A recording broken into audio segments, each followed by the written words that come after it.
tous. Hello tout le monde.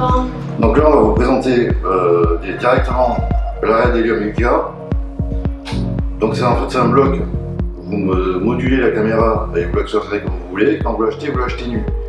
C'est-à-dire vous n'avez même pas de monture, là on a monté une monture Canon.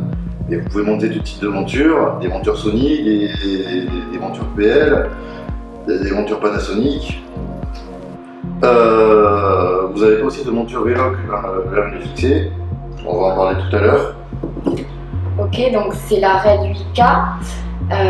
Oui. Elle fait 300 images par seconde. Ouais, non, on peut jusqu'à 300 images par seconde en HD, 60 images par seconde en 8K et 150 images par seconde en 4K. Le capteur est 35 mégapixels. Plein format. Oui, il est en Super 35 plein format. Ok, d'accord. Et on peut donc filmer en RAW. Ouais. Ça c'est l'avantage par rapport à un DSLR, c'est qu'on a une énorme flexibilité sur l'image avec le RAW. On peut modifier par exemple les ISO en post-production. Et on peut également récupérer beaucoup d'informations dans l'image lorsque l'image est cramée ou sous-exposée. C'est très permissif par rapport à un DSLR.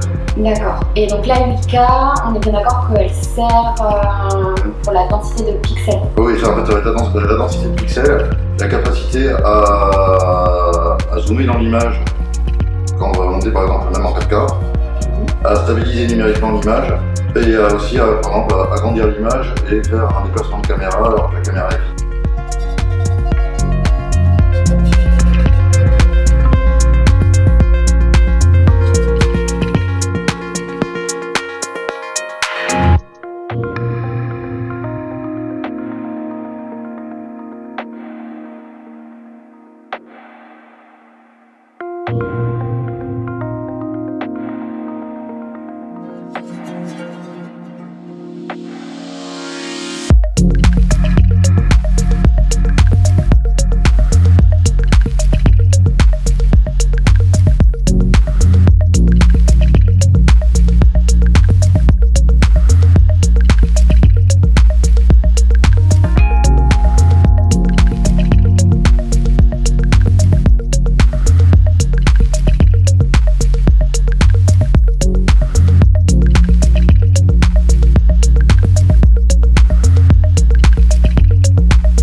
Et au niveau de la monture, du coup, il n'y a pas de monture à l'achat de la caméra. Non, ouais, donc on peut mettre n'importe quelle monture. Voilà.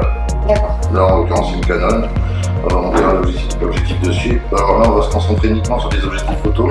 On fera un épisode supplémentaire pour les objectifs vidéo plus tard. D'accord. Donc là on fait le montage de la Red. Et de l'objectif. Donc là c'est un Sigma 5 mm. D'accord.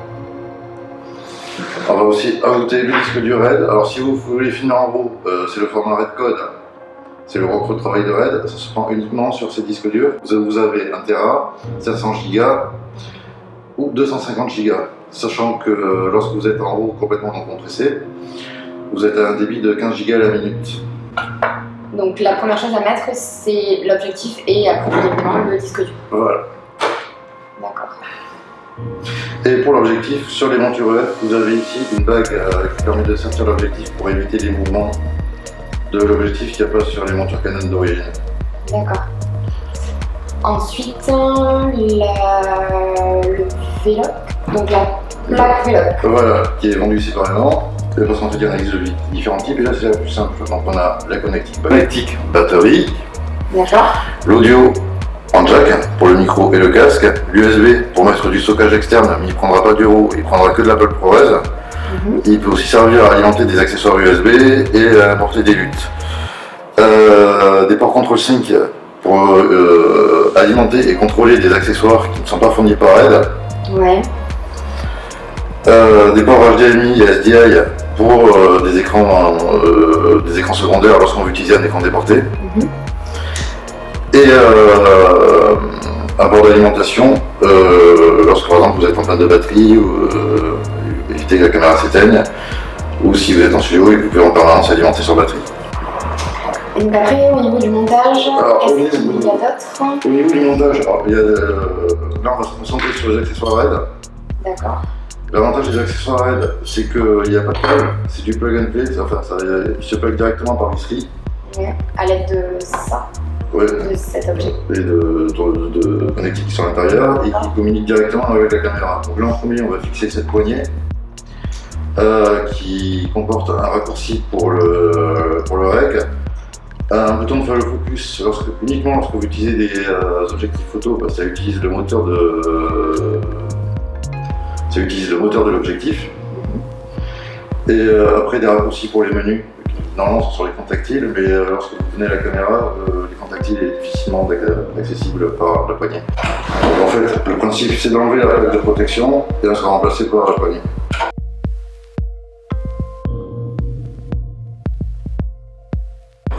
Ensuite, pour le maintien, on a une deuxième poignée qui vient se mettre en surface. Voilà, donc déjà comme ça, vous avez un grip.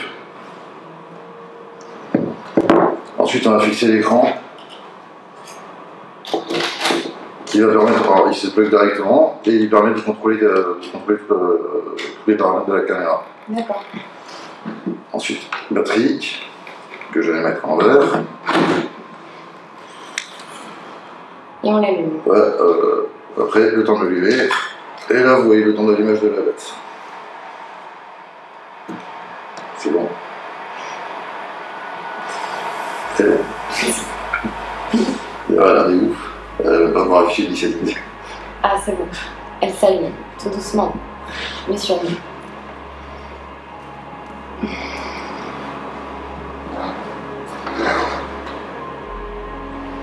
Combien de temps elle met à s'allumer?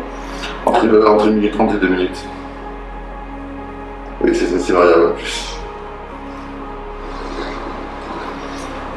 On va enlever la flash jaune. Image backline. Là, vous vous mettez en IPP2. Ça permet d'avoir de changer votre espace colorimétrique et votre gamma en post-production. Et en fait, vous aurez toutes les options de sous-gamma et de sous-espace colorimétrique. Et par définition, quand vous êtes en IPP2, vous filmez en règle 20.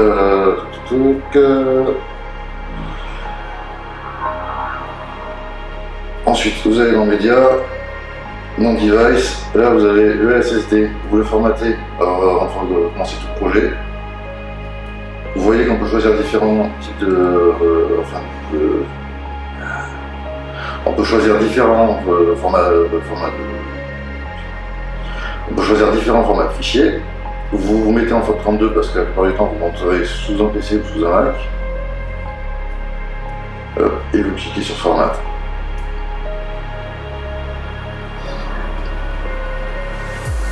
Ensuite, dans Setting, dans Recording, vous aurez le codec. Donc là, c'est le R3D. Vous aurez le logo de la RAID.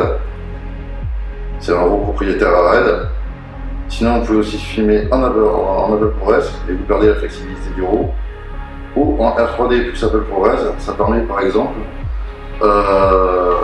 si votre client demande des rushs avant montage, vous pouvez lui donner et que vous puissiez lire. Pour nous, on va rester en R3D. Et ensuite, la barre du haut qui est toute simple. Donc là, vous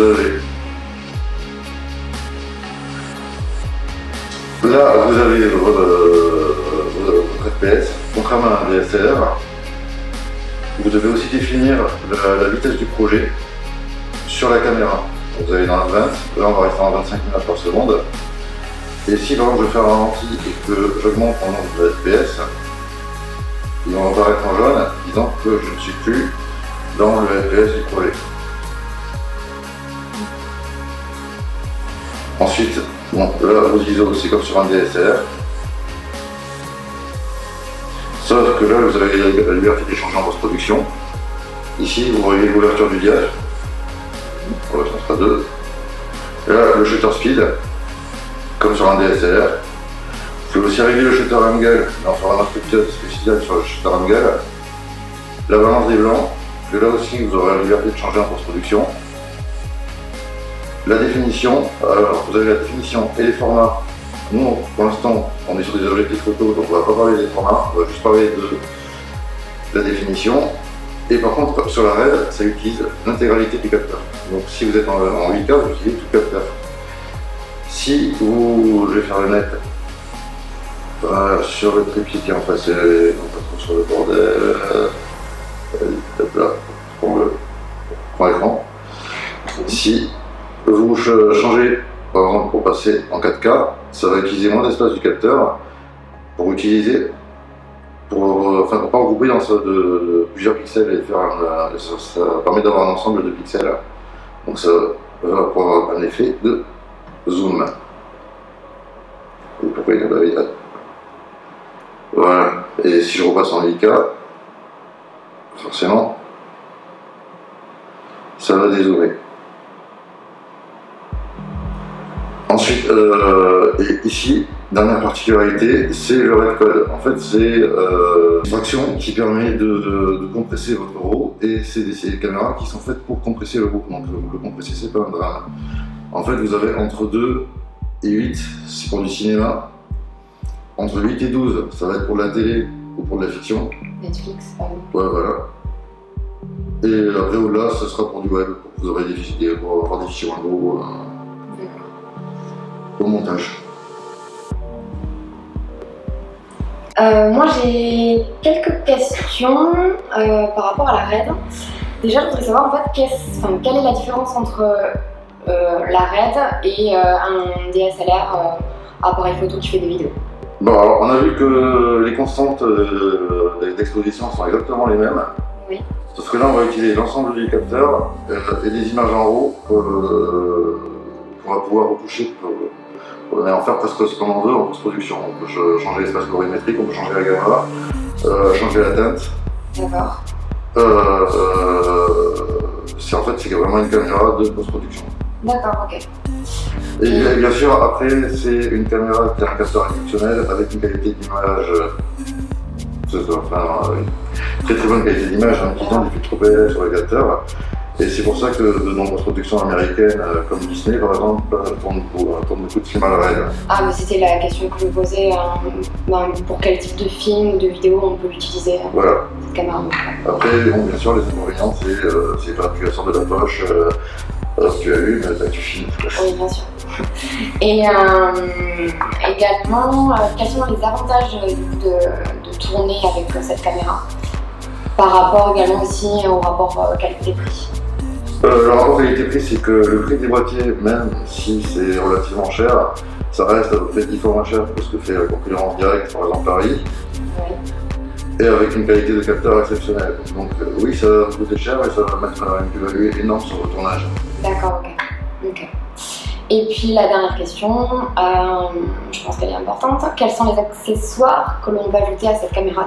On peut rajouter tout plein d'accessoires, on peut rajouter en petit évidemment, des stabilisateurs. Ça peut même passer sur un DJI Osmo S, mais ça va falloir la mettre léger. Il y a le Zion Crane S3 qui permet de la supporter. D'ailleurs, on va faire une vidéo test dessus très prochainement. D'accord. Après, sur les prochaines vidéos, on vous montrera des objectifs ciné où on peut filmer dans des formats cinéma et mettre des follow focus. On peut mettre des épaulières pour l'avoir en shooter kit. Et voilà, tout plein d'accessoires. D'accord. Ok. On peut même la mettre sur une nacelle pour la mettre sur un drone. D'accord. Mais voilà, du coup c'est bon, j'ai posé mes questions. Je pense que c'est assez clair. Ouais, je pense que c'est clair pour eux aussi. Et du coup, merci d'avoir suivi cette vidéo et à bientôt. Voilà, mettez un pouce bleu, n'hésitez pas à vous abonner à la chaîne. Évidemment. Et partagez la vidéo. Merci, bye. Merci beaucoup.